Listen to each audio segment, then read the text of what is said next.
Chapter 29, Beavers. Every day the beavers swam along the dam, expecting and repairing it. The wall of wood and mud allowed only a trickle of water to pass through. It had turned a narrow stream into the wide pond that many animals now called home.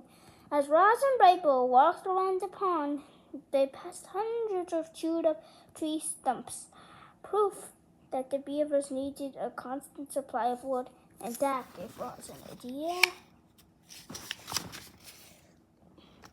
The robot swung her flattened hand, and the sounds of chopping hands echoed across the water.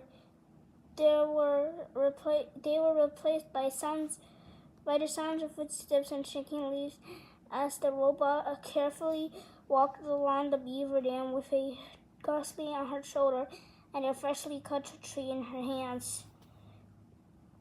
The beavers floated beside their lodge and stared at the bizarre sight with open mouths until Mr. Beaver slapped his burrowed tail underwater, which meant, "Stop right there."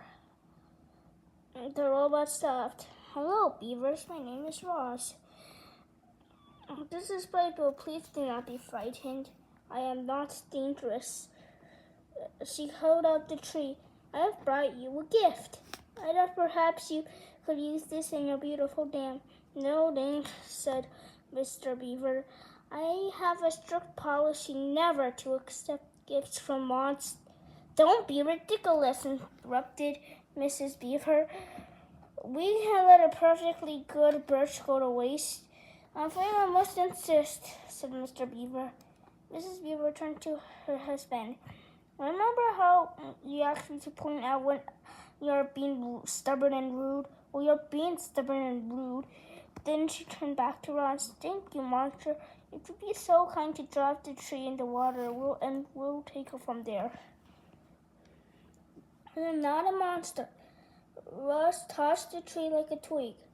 "I am a robot." The tree smacked against the water and sent the beavers blobbing up and down. Just then, Brightbill started peeping.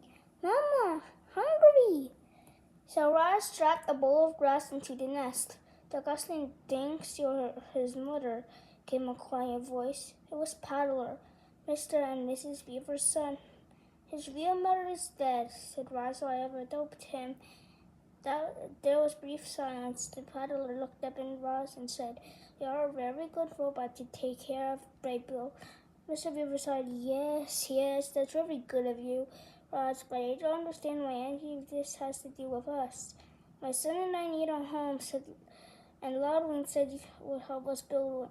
"Of course she did," Mr. Beaver muttered to himself. "Loudwing gets me out of one lousy jam, and I spent the rest of my days doing her favors."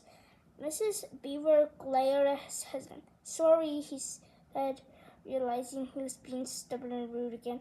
"Stay right there, Roz. We need to have a family meeting." The three beavers slipped under the water, and a moment later, the muffled sounds could be heard inside their lodge. The robot stood on the dam and patiently waited for her son. "Mama, Mama!" "Yes, Brightbill, I'm trying to act like a good mother." A ripple, said Mr. Beaver's head, appeared above the water. "If you bring us 4 more trees, good, healthy ones, maybe I have time to help you and the gosling." "That is wonderful," said the robot. "We will be right back."